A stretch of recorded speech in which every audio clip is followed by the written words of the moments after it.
I think we can start. So thank you very much for attending this talk after the lunch break. I hope you're not too tired, because talking about build tools is probably not the most exciting thing, so it will not help to make you wake up again. At least that's what people think. But as this talk suggests, we want to have some fun and profit from learning SBT. So let me first introduce myself. I'm Daniel Westheidel. I'm a consultant at InnoQ, Germany. And this is my website and my Twitter handle if you want to get in touch. So let's face it, everybody hates build tools, with the exception of the one guy in the team who knows a build tool. And yeah, in my experience, it's actually very surprising that most people I've worked with show a really active disinterest in learning the build tool that is used in their team and how the build for the product they are developing actually works. I think that with SBT, this is especially foolish, because SBT is not only a build tool, but it's also an interactive development environment. So usually when you're developing Scala with SBT, you're using SBT a lot on your day-to-day development work. And if you understand it, it can make you much more productive. However, it's also very easy to be discouraged by all these strange operators and new terminology. And very often this leads to something which I call copy-paste driven build configuration. So this is an installation instruction for the very first SBT plugin that I had to add to my project some years ago.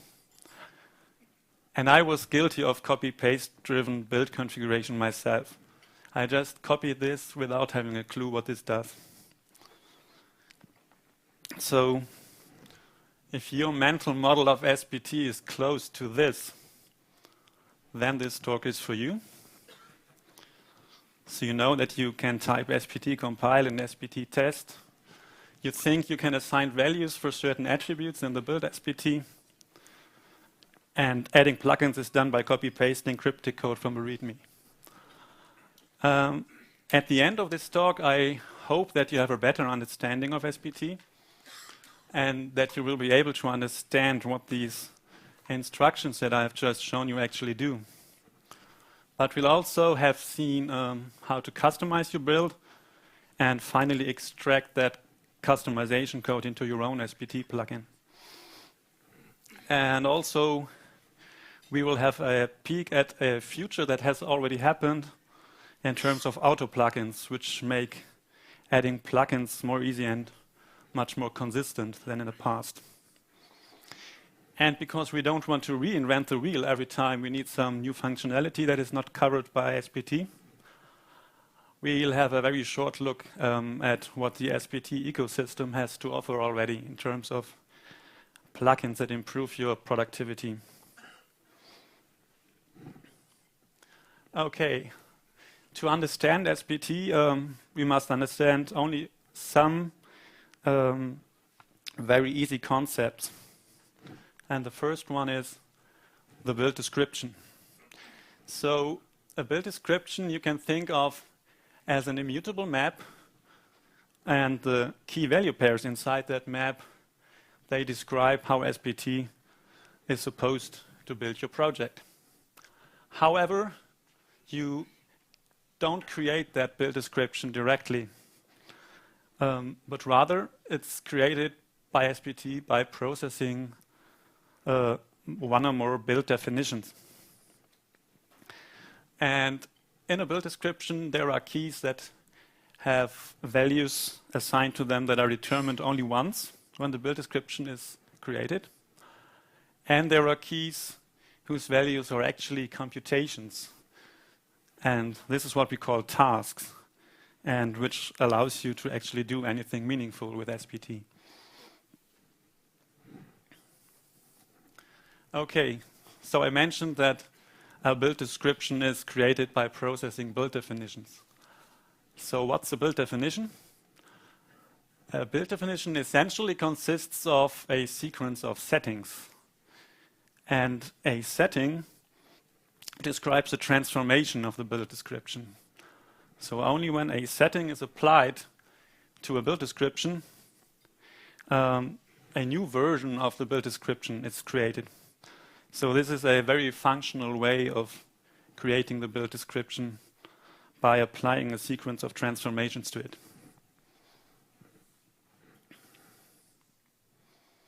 Okay, so let's say we don't provide a build definition at all. SBT comes with a default build, and this is just a simplified way of showing a default build. We see this map of key value pairs, and a lot of the predefined keys that come with SBT, they have more or less reasonable default values. For example, the name is set to the name of the directory in which you're in. And of course, the Scala standard library is part of your library dependencies. And also, all the behavior, all the tasks, of course, have certain default implementations that are always there in your default build. So how do we apply a setting? Let's say you want to apply a setting that changes the build description or transforms the build description and returns a new one where the value for the name key is changed. So the result of that would be a new build description. So it's immutable. And here we see that now we have a new value for the name key. However, how do we actually create such a setting? So SBT has a type called setting key, which has a number of methods that allow you to create a setting that, when it is applied to a build description, will return a new build description where the value for that setting key is somehow replaced or changed. Okay. And one of these methods is the colon equals. And if you use that, you create a setting that, when it is applied, replaces a previous value that's in the build description for that key. We also have plus equals, plus equals, which will not completely replace the previous value, but they will append something to the previous value. Either one value or multiple values in the case of plus equals. Okay.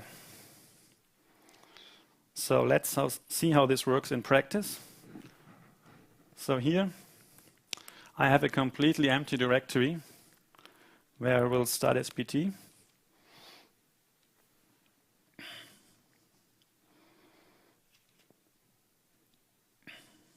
Okay. So we saw this method defined on setting key, colon equals. So if we have a setting key, we can call the method colon equals and provide another name for it. And now we have to use SBT's set command to actually apply the setting that is created by this method call to our current build description. So a new one will be created.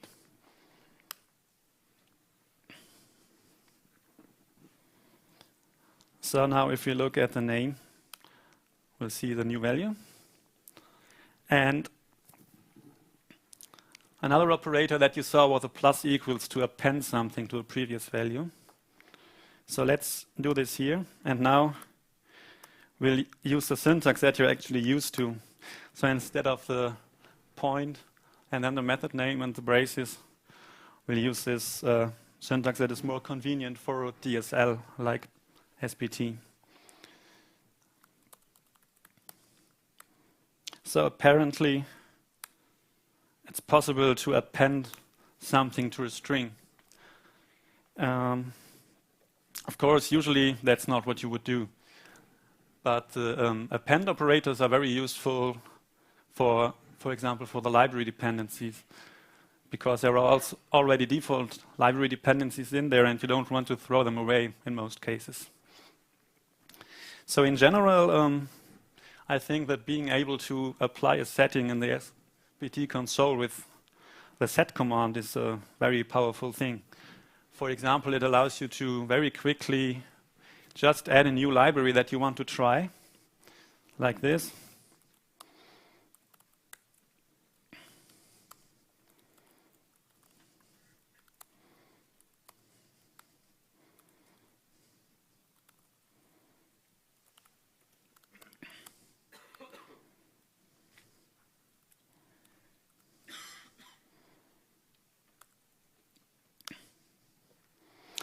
And now this library is available on our class path. And we can use a console quick task to have a Scala REPL that has this new library dependency on the class path already. So now we can import Scala Z.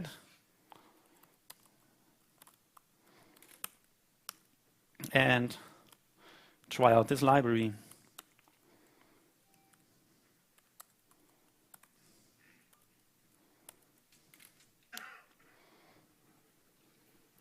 Okay, fine. Let's leave the REPL. And yeah, so we have tried out some libraries and some other settings. But at some point, of course, you want to have a persistent build definition.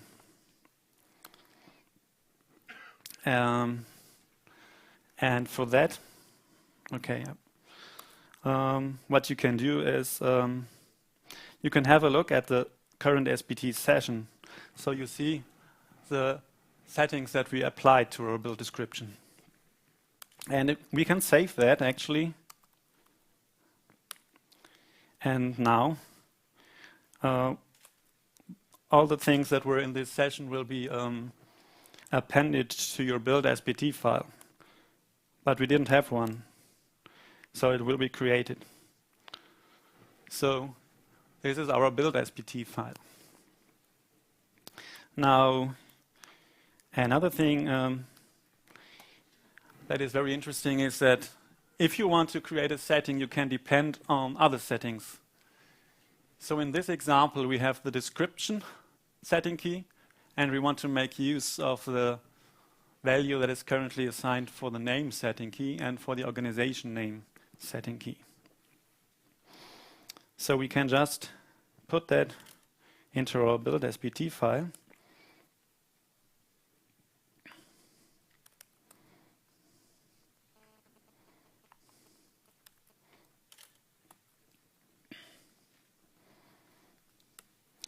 And maybe we want to give the organization a better name.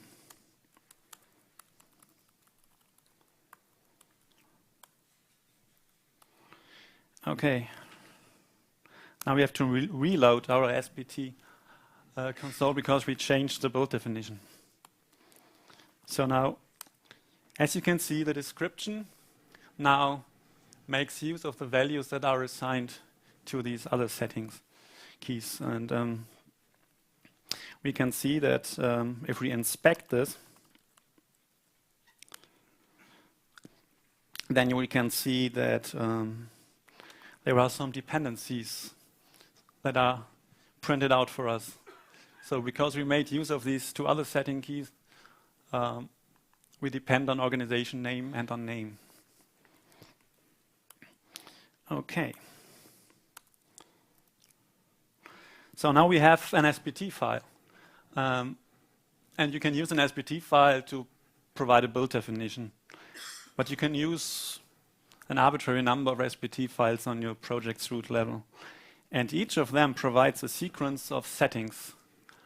Now, if you have a look here, you will see that we actually create a setting for organization name after using organization name in the description.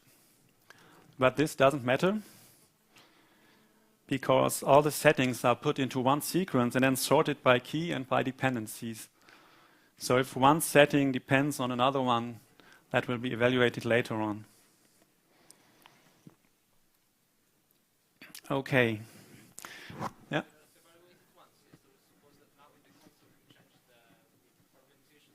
Mm-hmm. The description will change as well, yes. That's what this means. So, yeah.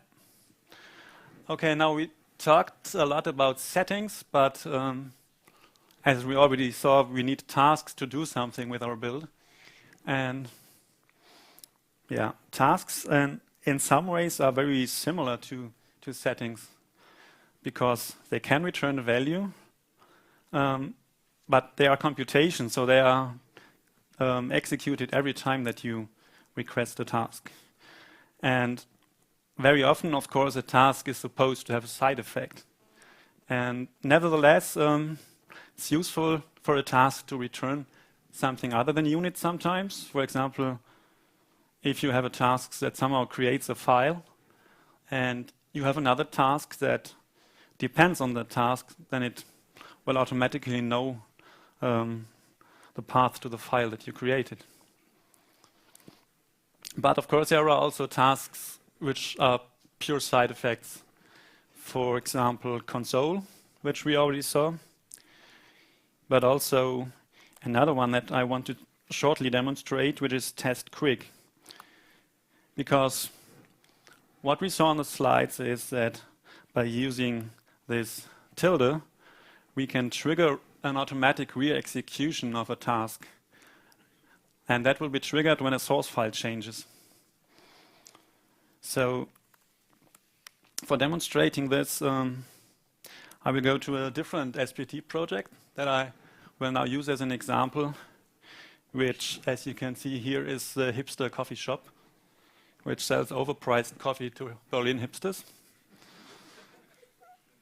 And so let's use a test quick here with a tilde. So it will be automatically triggered again when a source file changes. Oh, okay. Let's see. Okay. I'm reloading this now. Because test quick is so smart that it only executes the tests that are affected by a source change. And I have run test quick before in this console.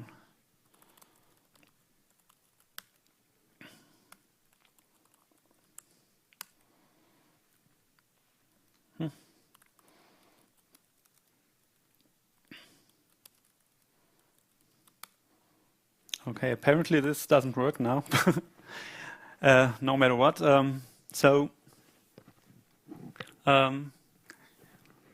combination of the tilde operator with something like test or test quick is a very nice way of working with SBT when you develop and write new tests and change your application code.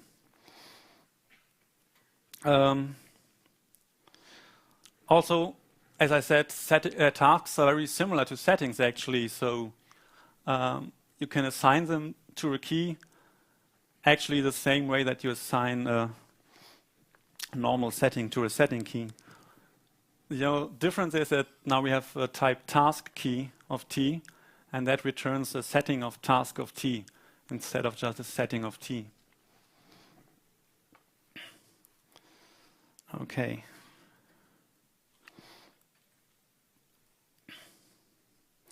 We'll see later when we write our custom functionality how to actually create a task for a task key. Now, so far, we have just pretended that the setting key just consists of the name.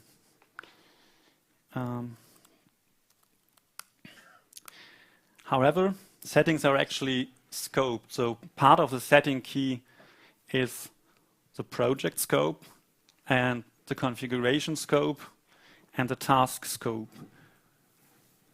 So the full path to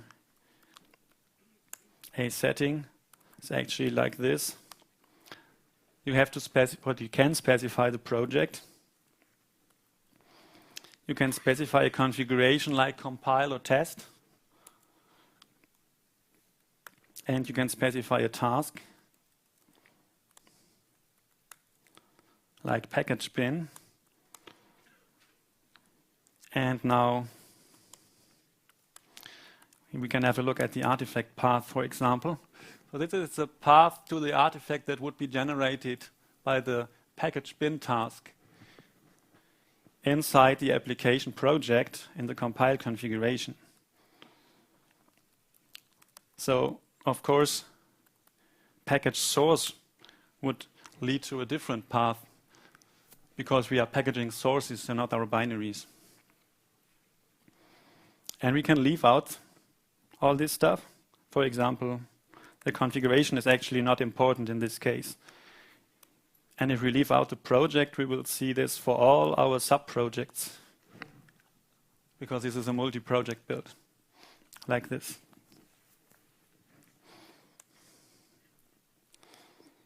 Okay, and here is how you actually specify your scope.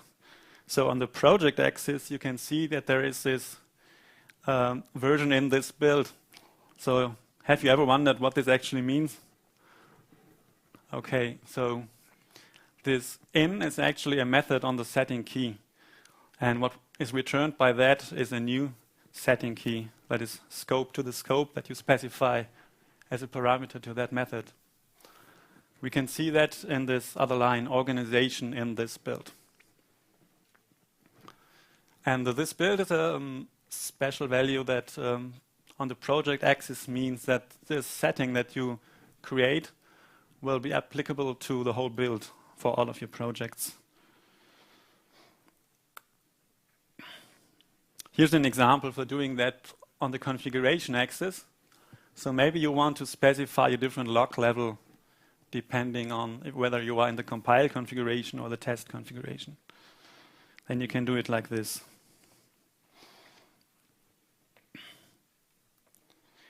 And on the task axis, it's actually the same syntax. So you can specify a task to when you call the in method on a task key.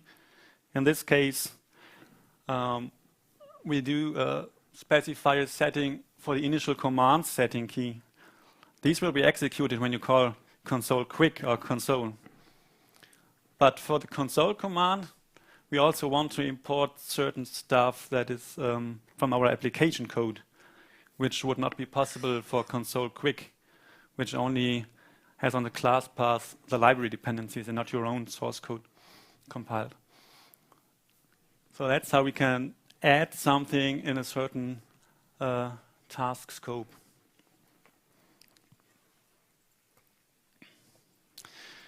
Okay, but sometimes using all the existing setting keys and task keys is not enough, and you will want to create some additional functionality for your build.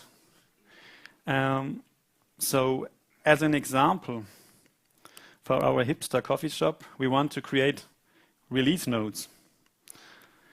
So we want to present or generate a markdown file that creates all the information about the tickets that have been closed in that release. And for the nerds among us, we also want to provide some statistics. And to celebrate our overachievers, we want to list all the contributors. So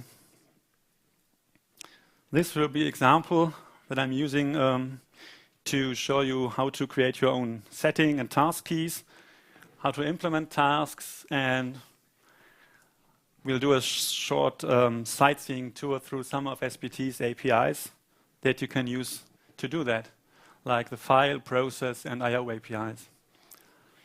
And because we want to provide some decent usability to the users of our new tasks, we want to make use of SBT's parser combinator library to provide tab completion. Okay, so creating a new setting key is actually very easy. you just have to call the setting key method provided by SBT, and it has a type parameter. For example, we need a release notes directory because we want to be able to configure the directory into which our markdown release notes file will be written. And we also have a setting key for the release notes file name. But what is peculiar here that this is actually a function.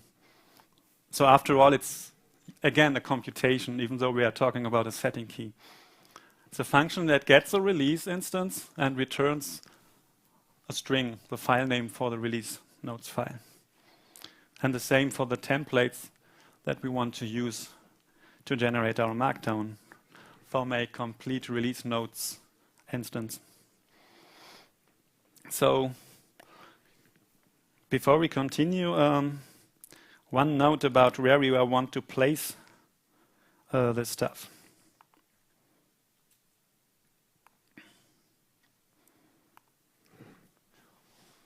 So as you can see, we could theoretically put this all in the build SBT file. We can write functions there and whatever. But then all these functions and other Scala code will only be available in that single SBT file. So usually what you want to do is make use of SBT's recursive nature and put this into Scala code. If you have a look at the project directory, you will see that this is actually an SBT project too. So this is a project for your build. As you can see, there is a target directory, so everything inside is compiled. Just we haven't provided an SBT file in that directory because we didn't need to customize that project so far. But we will have to do that once we want to add plugins, for example. So here, what we do is just put this into our package and provide a singleton object, and inside that we have all the functionality.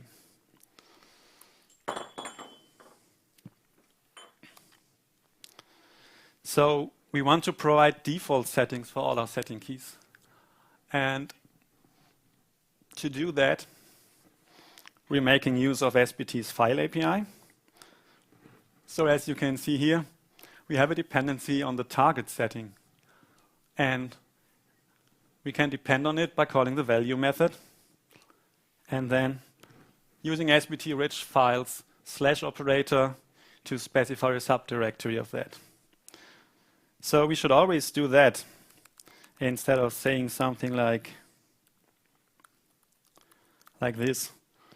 So this would make an assumption that the target directory is actually has this value, but the user can always change that. Okay. Yeah, the other one is not really special. So we have a function that takes a release and creates a file name out of that using the version field of the release.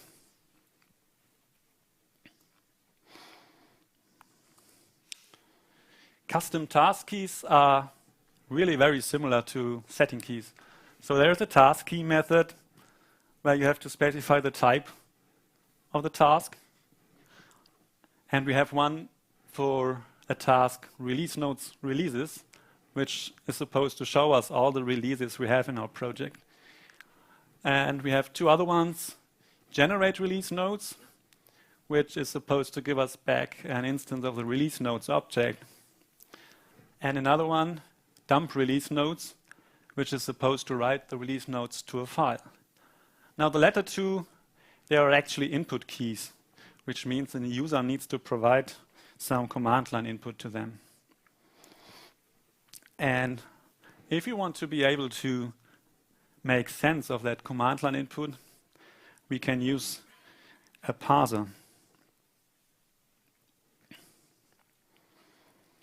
So we want to be able to pass a tag that the user specifies when they call the dump release notes or generate release notes task.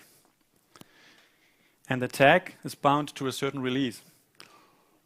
And our parser is supposed to, as a result, when it's successful, it will return a tuple of the release that we want to generate the release notes for, and an optional previous release. So if it's the first release, there is no previous release. But if there is a previous release, we need that because our release notes need to calculate the difference between the previous and the one we are after. So we are fetching the releases, and how we do that is not important for this slide. Then we map all the releases to their Git tags. And finally, we construct our parser. So SBT comes with some predefined parsers that you can use. And the very first one that we use here is a string basic parser, which just more or less accepts any string. Then what we want to do is we want to provide some examples, because there is no meaningful tab completion for just any string. So we use the tags that we have for all of our releases and provide them to the examples method. And this allows SBT to provide a really good auto-completion for this task. And we can see that in action in a minute. So we have this parser that parses strings, but we want to have a space prepended to that. So that's another predefined parser. And this funny tilde arrow operator is one of the predefined parser combinators. And what this does is it says, okay, I want to parse the left, and I want also to parse the right, but I forget about what was passed on the left side, because we are not interested in having the space in the result of this parser. We just want to make sure that there was a space. But then we would have a parser of string, and actually we want to have a tuple of release and optional release. So a parser also has a map method that you can use, and we'll do that to search if the provided string is actually a valid release tag. And if it is, we will find that release from this list. Now, to make use of this, in an input task, we can just call the passed method on the release notes parser, and that's everything we have to do. And then we generate the release notes, and this means that our result of our task is a release notes object. And how do we generate it? So all the information that we need for creating our release notes comes from our Git history of our project. And SBT provides this nice process API to call external processes. And Git shortlog just puts out a list of the committers between the previous tag and the release tag in this case. And we first call the lines method on that process builder, which gives us a stream of strings. And each of the strings is passed using an extractor. So Git contributor has an unapply method to extract valid Git shortlog output lines that we can pass as a contributor. And finally, we want to be able to dump our release notes to a file. So, of course, we don't want to implement everything again in the dump release notes task, but we want to have a dependency on the generate release notes task. But that is an input task. So we cannot simply say value, because it must get some input. So instead, what we want to do is we have the generate release notes task pass the command line input and not do it ourselves, which is what we can do with this evaluated method on an input task. So this is basically the same as calling passed on an input task, which returns a normal task or task key. And then we can call value, which gives us the value. Okay. Now remember we had this setting key that was actually of type function, release notes to string. Here we pass in the release to that function, which we get by calling value. So this generates a file name. And here we do the stuff again that we already knew from the file API. And now SBT has a very convenient API for doing I/O. Actually, everything you might want to do concerning I/O is covered by the I/O API. So this is just a very, very simple example where we want to write our markdown string that we have created from this template to an output file. And because we are very friendly SBT citizens, we have the return type file so that others can depend on this task again. Maybe someone wants to write a task that uploads that file somewhere. So we return the output file.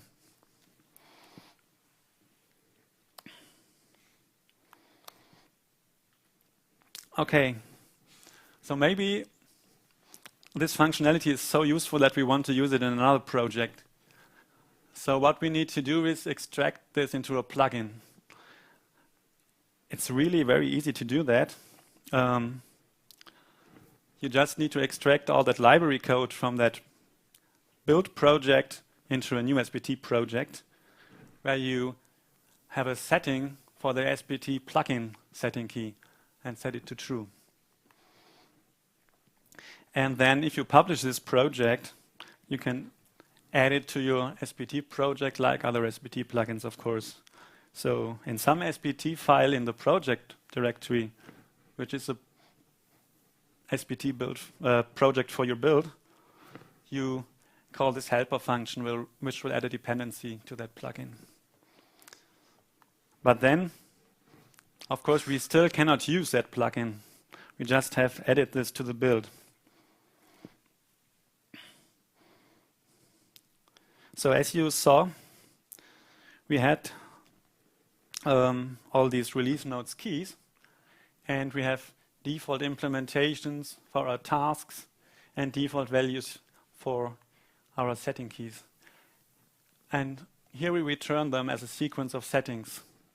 And those we still need to add to our project somehow, which we do here.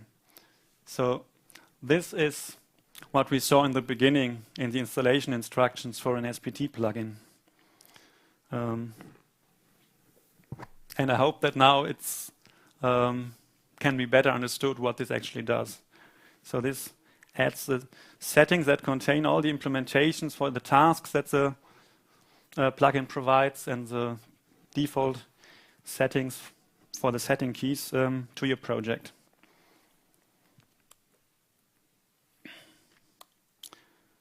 However, it could all be easier. So with the latest version of SBT, the concept of the auto plugin was introduced.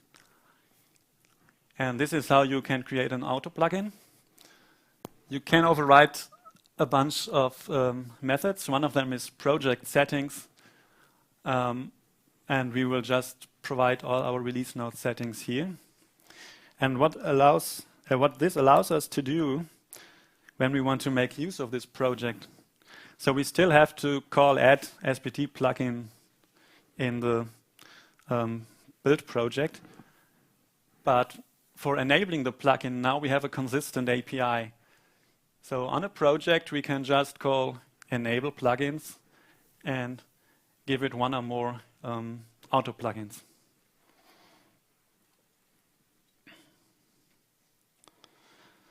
And what's also possible is that we can trigger that a plugin is automatically added to your project. And you can do that by overriding the trigger method in an auto plugin. And if we say that this is triggered when all requirements are met, then in this case, our plugin would automatically be added to a project because we don't have any requirements. But you can specify dependencies on other plugins or modules. if you override the requirements method, I think. Okay. So let's see how this custom functionality actually works. So as you can see here, we have the generate release notes task, and we have auto completion, because there are actually 4 tags available in our Git history that represent a release. So we can call this, and of course we don't see anything because we need to append show if we want to see the result of a task. So here now you can see this instance of the release notes object. But let's dump this to a file.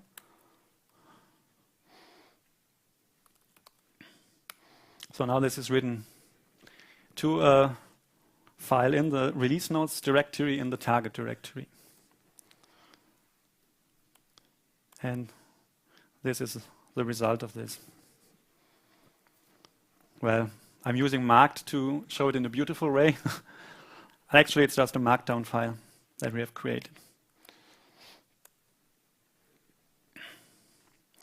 Okay, as I already mentioned, we don't want to reinvent the wheel every time. So to close this session, I want to just give a short overview of 4 SBT plugins that I found very important to have in your build. So let me just, to be able to demonstrate them, change. Okay. So the very first one is SBT Revolver, which allows fast background starting and stopping of applications in a forked JVM. And this is very powerful if you combine it with the tilde operator. So every time some source file changes, your server will be restarted. And another one that I found very useful was SBT Updates, which checks Maven repositories for updates to all the dependencies in your project. So if you have heard about continuous updating, you will probably think that this is a good idea. So as you can see here, we get a report of all the outdated library dependencies. I found this very helpful because there are often some bug fix releases for the libraries you have in your build. So that was SBT Updates. SBT License Reports gives you a report on the licenses used in your project. If you're working on a commercial project, you often don't want to introduce a viral license into your project. And you can discover those very quickly by generating this report. And SBT Git allows you to use Git directly from SBT. So we can say Git status or do commits from the SBT console. Of course, this you could just as well have a second tab open or something, but I like it. And what this also does is it provides you the branch or the commit that you're on in the SBT prompt. Another important aspect of this is you can use Git for project versioning. So if you want to have reproducible builds, it's nice to have the Git commit char appended to your version, to the project version. So those are the plugins that I think should probably be added to every project. Yeah, so I hope you go out of this session like this. And that's all. If you have questions,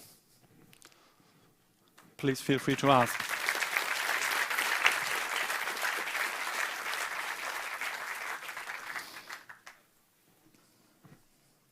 And these are the credits for the picture, which I modified a little bit. I couldn't find this exact picture on the internet already. So, questions? Mm-hmm.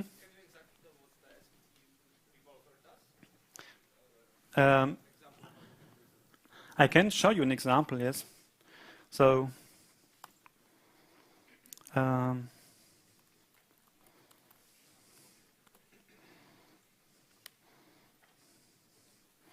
so it starts the main class in a forked JVM, and oops, apparently, okay, yeah.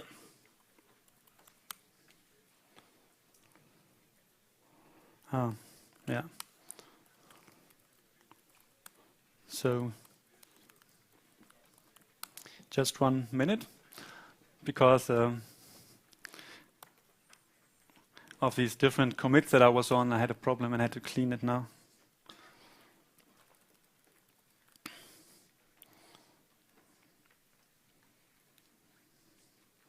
Okay. So now we see, for example, we have started a server, and maybe we want to change the price for this coffee. It's not expensive enough. So this triggers an automatic recompilation and restarting. So now you can see this reflected here immediately. And you can have a look at the current status like this. Application root is currently running. And of course, we can also stop it again. Yeah. Any other questions? Mm-hmm. The default tasks like compile and package, are they provided by plugins? And how can I disable them? No, they are provided by this default build definition, but we can have a look.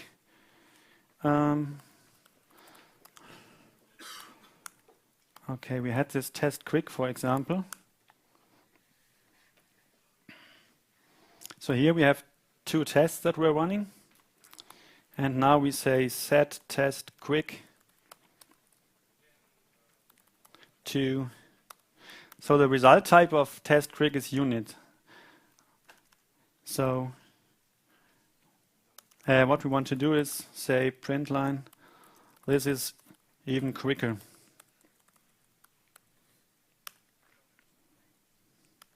No, that's even quicker. Okay. Yeah. Why are some vowels declared as lazy? Frankly, I started doing this a while ago because I think sometimes there can be initialization order problems. But I don't think this was strictly necessary in these examples. Could just as well be vowels. Mm-hmm.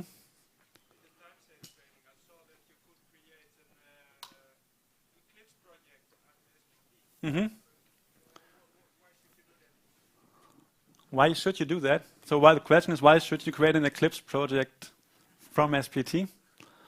I don't know. I'm not using Eclipse. But there's a plugin for doing that, for creating the project files for Eclipse if you want to work with the Scala IDE.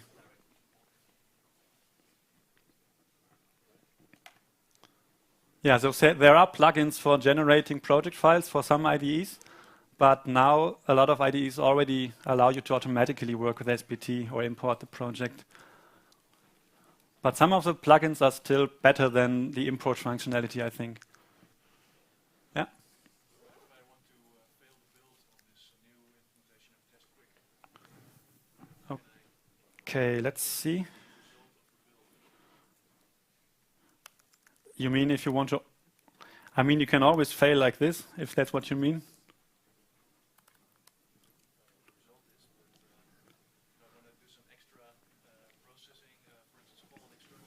Mm-hmm. And then if that external tool gives me some kind of result, I Yeah. can fail the build. Okay. Here you do fail the build by throwing an exception, but there's also a way to handle errors in your task implementations and do some fallback so that you can say, it's okay if this task failed, I will still continue, and stuff like that.